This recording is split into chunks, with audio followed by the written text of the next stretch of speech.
Hello and welcome. I am Scrapperlock, and this is Let's Rant with Scrapper using American Truck Simulator. We are currently level 5.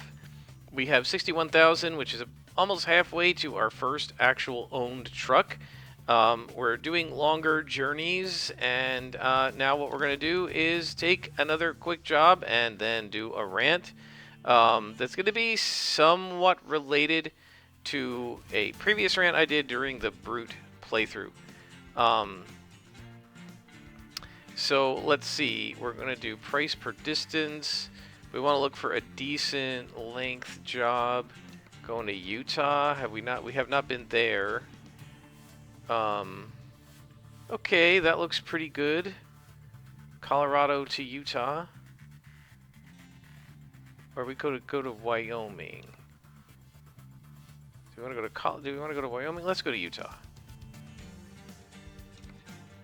All right, 15,000 bucks, and oh wait, this is articulated. Man, that's going to be another rough one. But okay, we'll do it. We're taking clothes.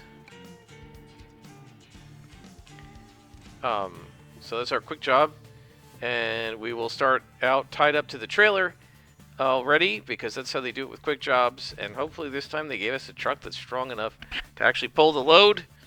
I'm used to having, in the other game I played until I started this Let's Play, I'm quite wealthy and I've got multiple drivers and I've got really big powerful trucks. Oh my gosh, we're dragging 3 things. Alright, so that's going to be a little bit complex. Fortunately, it's not one big long trailer, so they're a little easier to turn than the big giant long ones. So we're going to get out of here first, and then we will talk about our topic, which is going to be about trusting the game master. And I've talked a little bit about it before, but I'm going to give a slightly different perspective on it, and there's another reason why I do want to do a rant on it using Truck Simulator. And it looks like we're going okay here. That looks good. So now we're going to make a wide turn to get out. So let's do that. And then come this way. You just got to be wide. And we're using a Kenworth truck. These are pretty nice trucks. Okay, slower. There we go. Get that turn in there. And now we straighten her out. It's looking pretty good, guys. Gosh, it's like I'm driving a train almost. Oh, there is a video stop right here, so I can show you how that works. If we can get into it, it's very close to this turn, so I'm not sure. I usually come on out into this mode to actually look at the traffic. I think we should be okay to pull out. They shouldn't hit me. And then we're going to pull straight over into this turnoff. And hopefully we won't bother anybody doing it. Normally I would do this with just the truck and no trailers so that they don't interfere with another car, but we don't have the ability to do that. So now we turn off the engine and we hit A, and this is our Denver Airport cutscene. And so this basically just gives you a view of Denver Airport, and I don't know, I guess they pick things that are iconic or that they think they did a nice job on. This is pretty cool. It's got the billboard flashing and everything, and you can see the different terminals. I guess they did a pretty nice job modeling Denver. I've been through there once, a very, very long time ago. I don't really remember it. So that's enough of that. And now we're going to get back to our driving. It looks like we're clear to get ahead onto this road. And now we're going to talk about the rant. So for reference, I did rant about this topic from a slightly different perspective quite some time ago in Season 4, Episode 8 of The Brute. One of the reasons I want to rant about it again is I have some different things to say, but another thing that occurred to me as I went digging for where this was is that because in those episodes I was primarily playing City of Heroes and then I would start ranting about stuff just because it was on my mind, they're not titled, or there's nothing in the description that would allow you to find the topic, so you just have to blunder onto it. So I wanted to actually have this as the title of the topic, so that in case somebody is searching for a discussion or a rant about this topic, they can actually find it, whether it's me ranting or just wanting a general rant or discussion or whatever about this topic. And so the topic is trusting the game master. So this actually comes from the D&D Beyond forum and is a current discussion. So in the original video, I was talking about the difference between whether the players need to trust the GM versus the GM trusting the players. What had happened is I'd been arguing with somebody on the D&D Beyond forums and said you should trust your GM, and in other words, if the GM says you can't do X, and I'm not going to give you a reason why, but there is a reason, you shouldn't assume the worst on the part of the GM. You should assume that the GM is doing it for good reason and trust your GM. And the person came back with, but shouldn't the GM trust the players? And in that video, what I was explaining was, well, I mean, yes and no. I trust my players not to lie about their die rolls, even though we're over Zoom or something. But the problem with trusting the players, as I said in that video, is the players have incomplete knowledge of the campaign world and of what's going on, and even of each other's backgrounds and stuff if the information hasn't been revealed in character, depending on whether your group openly reveals stuff about characters or keep it secret. And as a consequence, even though you might trust, the players might be trustworthy if they knew all the information, they generally don't, and they could make decisions or have their character take actions that would screw things up. If they knew, they wouldn't do it, but they don't know. And so that was sort of the perspective of that one. But from this, what I wanted to talk about actually was we talked about fudging die rolls a few times, and this was sort of part of the discussion. They were talking about rolling in front of the screen versus behind the screen. So let's sort of back up a little bit, and just so that everybody's oriented, when game masters are running a game, usually they put up some sort of a blockade, often called the game master's or the dungeon master's screen, to prevent players from seeing what's in the notes of the game master, right? You don't want spoilers. It's mostly to avoid spoilers. Even, I try not to spoil things, but sometimes I glance by accident. You just don't intend to, and your eye picks something up. You weren't intending to look over there, but your eye just wanders over there as you're looking at something else, and you see something. When we were kids, before we purchased DM screens, I don't even know if they were on the market yet. I'm not sure when that came on the market, but we didn't have them. I don't know if we knew they existed.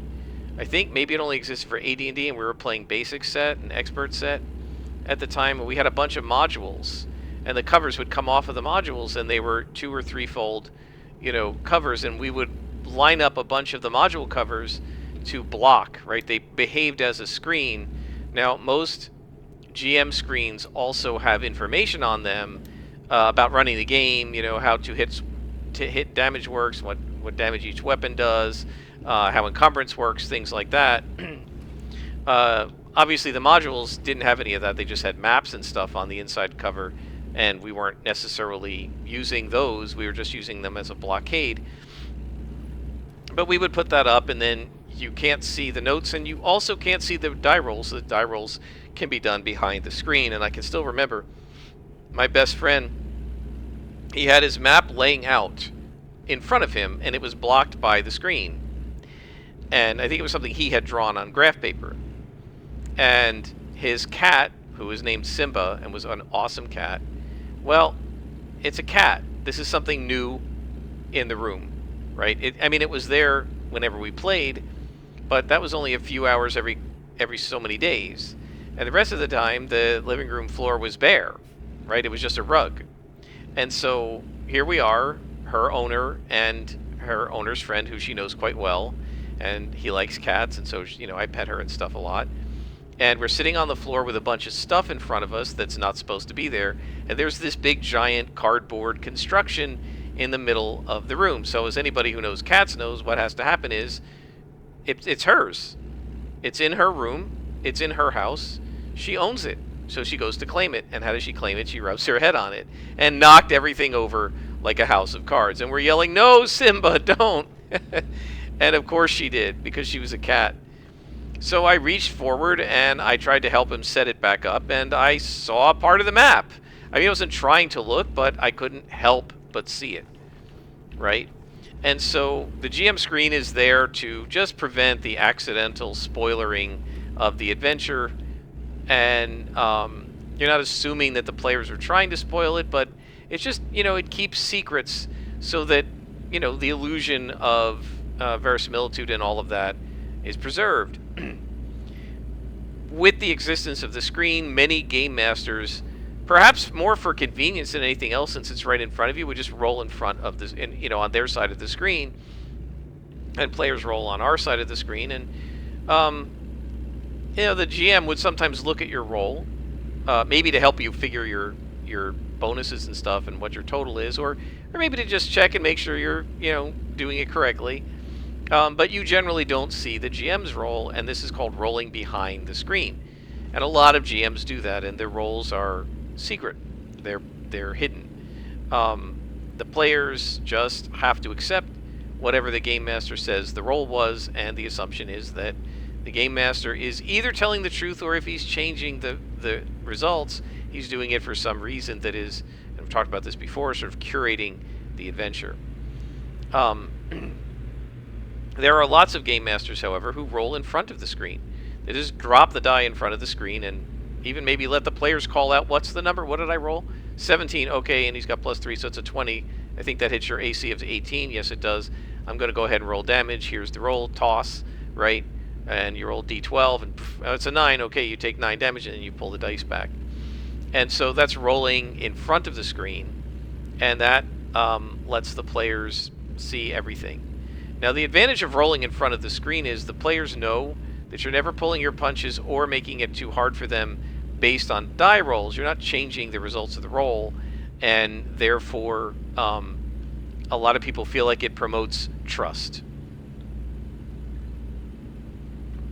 And a lot of players prefer that because then they know the GM isn't, fudging rolls, either to help or hurt them.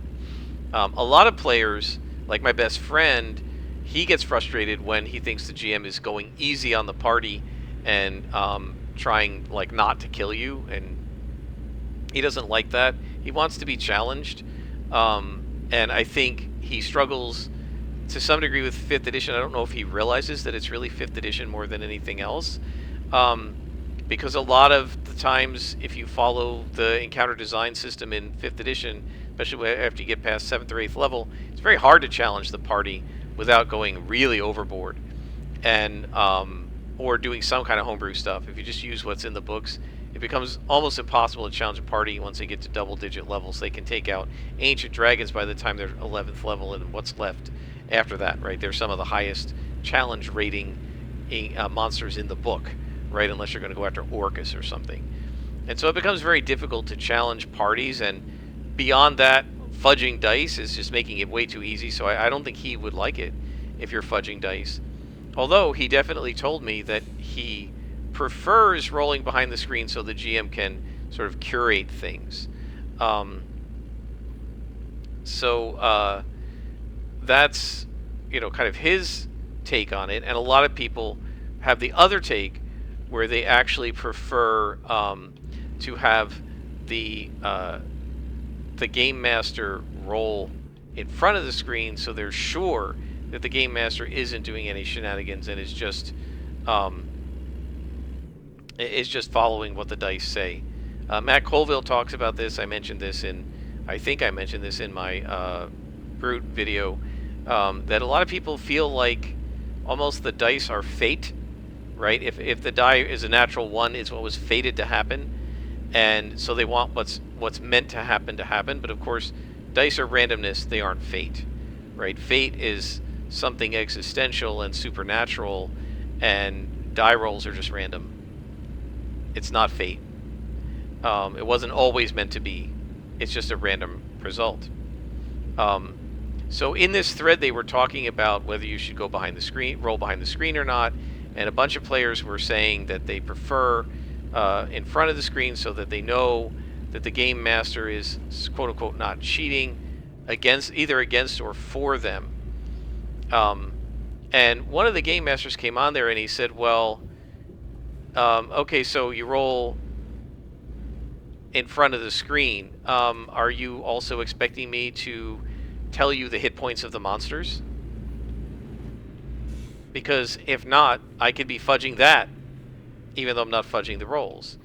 Are you expecting me to show you the stat block of the monster so you can see before I make the first damage roll how much damage the monster is supposed to do?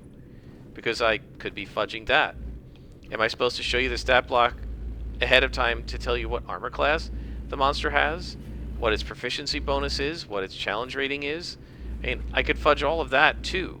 So if you don't trust your GM to roll behind the screen and keep it fair, why would you trust the GM to take hit points off correctly? Why would you trust the GM to record the armor class correctly? Why would you trust any of that?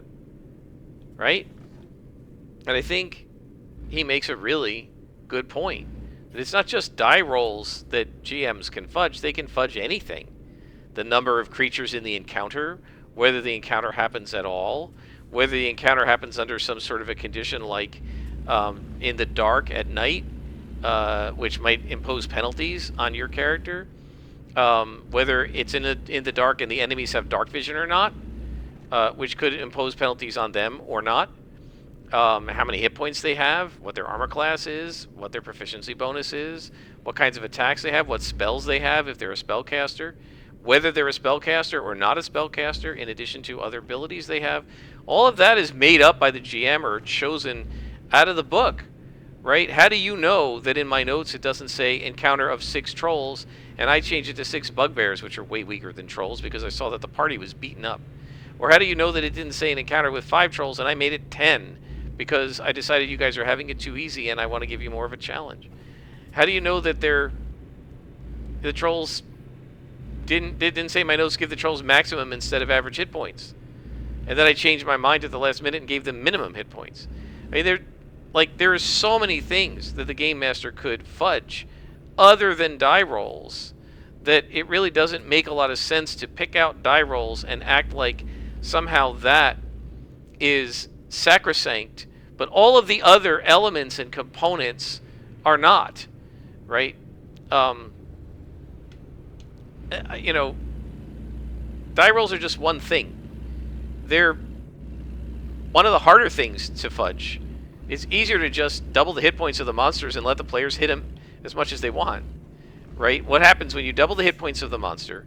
It makes the battle last twice as long, which gives the monster twice as many swings at the party, which means misses don't matter as much because the next swing will hit, right? Now, the problem with doing it that way is it may make the battle boring because longer battles aren't necessarily exciting battles, right? And so, you know, you can fudge almost anything. It doesn't necessarily mean there's anything wrong. Now, personally, I don't fudge. I've been playing Savage Worlds for, I don't know, the last 8 months or so.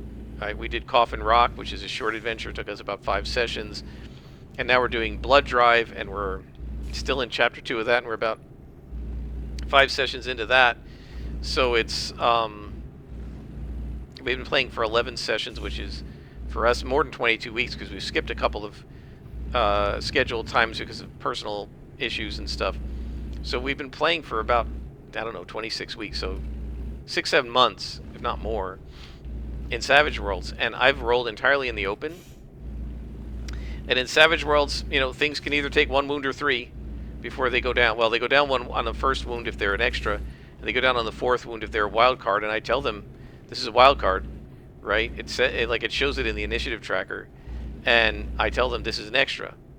And so, yeah, they know how many wounds things can take, and they know how many wounds things have taken. It's visible to everybody, and so there's nothing hidden. I haven't fudged anything. Nobody's died, by the way. Nobody in the party has died. It's all gone just fine. But yeah, I actually like doing it in the open, and I'm gonna probably keep doing it in the open for Savage Worlds. In fact,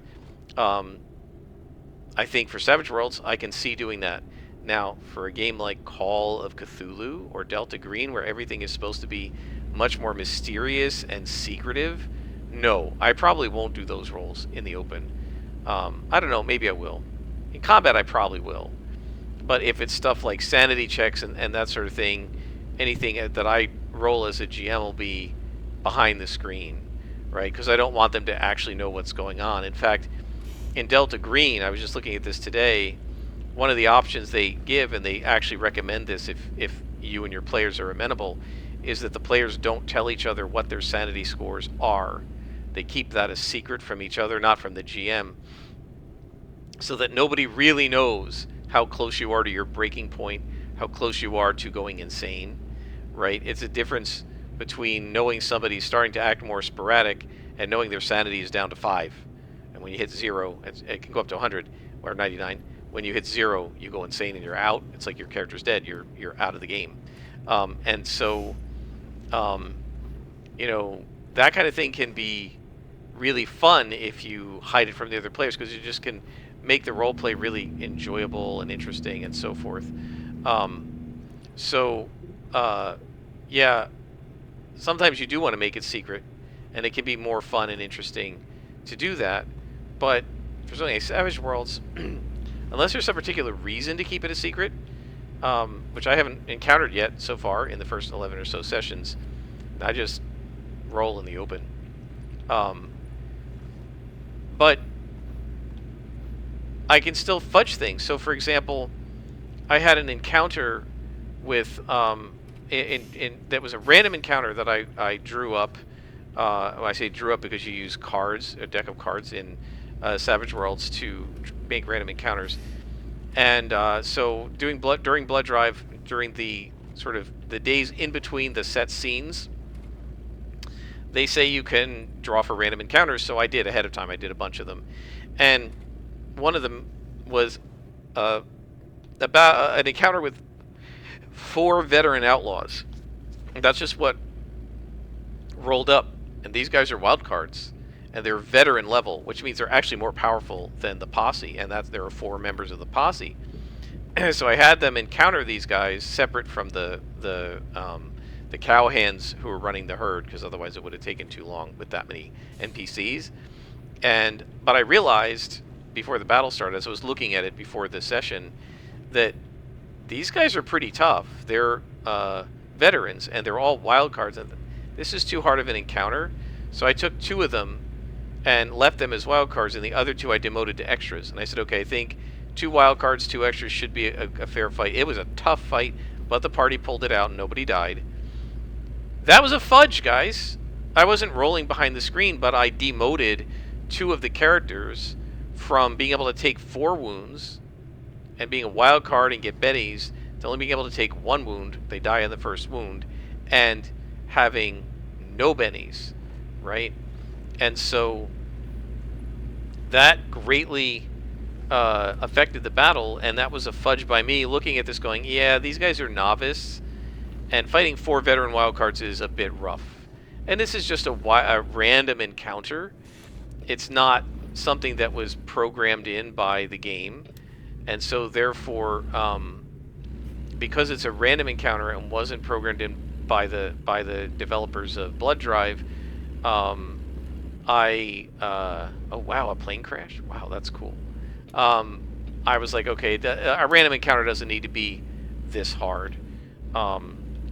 If I'd realized that the veteran gunman, I think when I rolled it up, I just said, okay, veteran gunman. I looked them up, and I didn't realize they had the wildcard symbol next to them in the book. And then when I was putting them into the game from the Compendium and Foundry, the little wildcard symbol popped up in the UI, and I was like, oh, crap, they're 4 wildcards? And then I looked at their stats. I said, well, if they'd been like regular gunmen who were basically seasoned or novice, maybe, but veteran gunmen, they're significantly powerful compared to the party. I wasn't intending it to be that hard, and so I thought, well, if I had realized it, I probably would have moved it. I just moved that encounter to one of the later encounters at the end of the drive, and moved one of the ending encounters that's easier up to the front of the drive, so they would have had the encounter maybe later, But I didn't realize it until it was sort of too late. So I said, all right, I'll just make this fudge. So, well, that's the same thing as fudging die rolls and saying that they failed their vigor roll, right? Instead, I rolled vigor to soak wounds directly in front of the party, and when those guys soaked, they soaked one of 2 wounds, but it still killed them, right? How is that different from just saying, oh, he failed the whole soak, right? And letting him take several wounds because I wanted him to die when he was a wild card. You see what I mean? So I just basically essentially, I took the Benny, I had them spend 2 bennies and take 2 wounds before the battle started off screen, and nobody knew, right? That's the equivalent of what I did. Oh, and then they don't get a wild die, right, when they attack. So all of that made the encounter easier, and that was just me curating the adventure going, okay, I don't think this should be quite that hard here. So anyway, this guy's point was you can fudge all of this stuff, not just die rolls.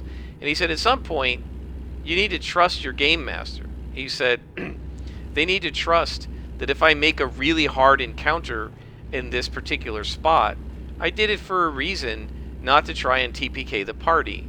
And they need to trust, for example, he said there were a couple of encounters where everybody was picking on one PC.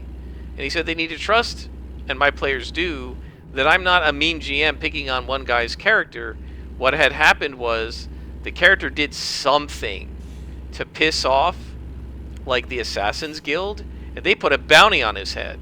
And at the end of the second encounter, they thought to search the guys that were attacking them, and they found the bounty on, like, in the pouch of one of the guys that was attacking them. They found, like, the wanted poster or whatever, and they realized, oh, that's why they keep focusing on the bard or whatever, because he's wanted. Oh crap, we have to go deal with this. And he said this led to a whole cool adventure where they went up against the Assassin's Guild and took them down, right? And the only reason that adventure happened was because the player character ticked off the head of the Assassin's Guild, and then he put a bounty on their head, and then the GM basically hinted at it by having some of the NPCs gang up on and focus fire against the guy that had the bounty, right? And so this all built from one thing that the players did into a whole storyline. And he said, as a player, you have to trust that that's why the GM is doing the things they're doing. They're not trying to kill the party. I'm not trying to kill any of the characters in my game. I don't want them to die. I mean, even in Call of Cthulhu, I don't necessarily want you to go insane, but I recognize that, yeah, having bouts of insanity and temporary insanity and losing sanity and stuff is part of the game. It's supposed to be part of the fun. Right? I have said for a couple of years now, I would love to play Call of Cthulhu, and the thing I most look forward to is failing a sanity check and getting to roleplay my character going insane, temporarily insane or whatever, having a phobia. I think it's really cool, and I would love to try that because there really aren't any other role-playing games where this is such a big factor, and so you don't get to roleplay it. When do you ever roleplay a crazy character unless you make up a character who's delusional or something? And that's not quite the same thing, because in Call of Cthulhu your character isn't always delusional. He just becomes delusional when he loses his sanity, right? And so yeah, the point that this one guy on the forum was making and that I'm making is that as players you have to trust your GM. If you don't trust your GM to be doing what's best for the game at all times, at least what they're trying to do. It doesn't mean we're always going to look. We're not perfect. It doesn't mean that we're always going to succeed, right? I may try to do something that's best for the game and screw up, right? Maybe I say I'm going to leave 4 wildcards. I think my party can handle it, and I wipe them. I didn't intend to. It was an accident, right? You can see this happen in Wildcards Deadlands. I think it's in season 4. I can't remember which season. It's toward the end of one of the seasons, either 3 or 4. And I think it's 4, right? The characters are heroic, because this happens when you're heroic. And the Los Diablos, or whatever they're called, this is a herd of, like, charging bulls, 1 per posse member, that's sent out by the Reckoners because they're interfering with the Reckoners' plans. And there's this, like, you can hear the distant rumble of hooves for several nights in a row. They're getting closer and closer and closer, and only the posse could hear it, and the other people with them couldn't hear it. And I didn't realize what this was until they attacked, right? And there were 4 of them, and they're very tough. And I think each one is targeted to one of the posse members, and the posse, only that posse member can wound them, I think. And they are super tough, and yeah, they're really hard, and it wiped the party. And Jordan Callerman, who was the GM, did not expect that. It was accidental. And in the talkback, the campfire talkback, where they discussed, what happened at the TPK, he said, Jordan Callerman said, I didn't expect that. And when the viewers can put in questions, and they were questioning it, and Jordan Callerman said, look, these players had handled everything I'd thrown at them. He said to the players, I had thrown so much at you guys that I didn't think you could handle. Jordan said, I didn't expect you to win some of the fights you won. You took on some crazy fights, and you came through everything. So I looked at the stats of these things, and I said, yeah, they're pretty tough, but my party's handled everything I've thrown at them so far. This should be no problem. And then when the first character died, Jordan was like, oh, crap. All right, well, maybe we can make that one a Harrowed, right? And then the second character died, and Jordan realized, oh, this is going really badly. I think they're all going to die. And they all died. And thinking on GM thinking on their feet, right? Jordan had the arch enemy of the group say, no, you don't get to die this way by the hands of my brothers. You're going to die by my hand. And he rescued them, the villain named Chaos. And he said, now you guys owe me. You're going to live the rest of your lives knowing that you owe me for your own lives, which I thought was pretty cool. And then one of the characters did turn out to be Harrowed as well. So that was accidental. Now, Jordan didn't fudge the rolls, but what did he fudge? He fudged the TPK at the end, right? He brought them all back to life at the hands of Chaos. And the only bad thing is they each got like some sort of a penalty, some sort of a permanent scar. So, for instance, Dom's character lost an eye, and he was stuck one-eyed and had a -1 penalty to all of his shooting, and he was a gunslinger. And Jordan Pridgeon's character, his leg was crushed or something, and then his movement was reduced, his pace was reduced by 1 or 2 or something for the rest of the game. And I can't remember what happened to the others. Oh, and Gaurav's character turned out to be Harrowed. And so they all suffered a permanent penalty for that, but they still lived. And that was a fudge, right? Because what the rules say should have happened there was they all died, and you're supposed to make a roll to see if you come back Harrowed, and it's not a high probability. It's like, I don't know if you make a spirit roll and you got to ace it or something. There's like a small percentage chance you're going to come back Harrowed if you die. That was fudged, right? Because Jordan Callerman recognized that we will have more fun if I do it this way. So Jordan didn't fudge the die rolls, but he fudged the interpretation of the results of those rolls. And, well, Jordan's players trust that their GM is going to do a good job, and the GM did do a good job. And they had a lot of fun playing out the consequences of that sort of TPK that they then got resurrected from, right? And so this is what this one poster was saying, and of course what I'm saying as well, is you've got to have the trust for the GM. You've got to recognize that the GM has your best interests at heart. Let's see if we can take a photo here. I don't know if it's going to let me do it, but we'll try because we're close. So you got to trust that your GM, yeah, here we go.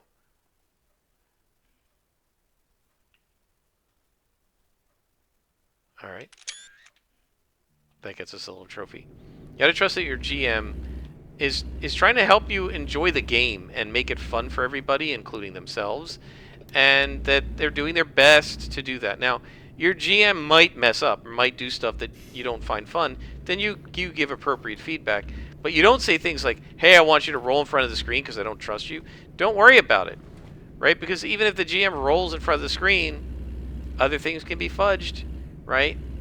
Um, the dungeon dudes talk about, what do they call, quantum ogres, right? This is the idea that there's a boss fight, and there's a door behind the boss that, on the opposite side where the players come into the room, and hidden behind that door are 3 or 4 ogres, and if the boss fight is too easy, those ogres will come out of the room and help the boss out. If the boss fight is hard, the ogres don't come out, right?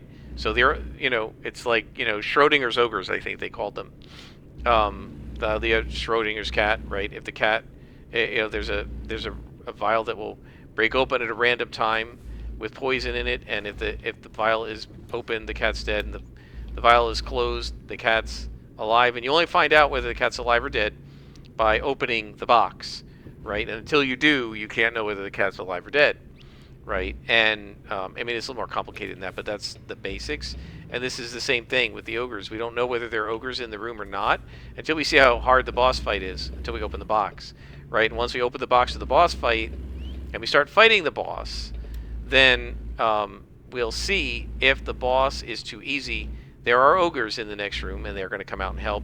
If the boss is appropriately hard, then there are no ogres in the next room, and they aren't going to come out and help.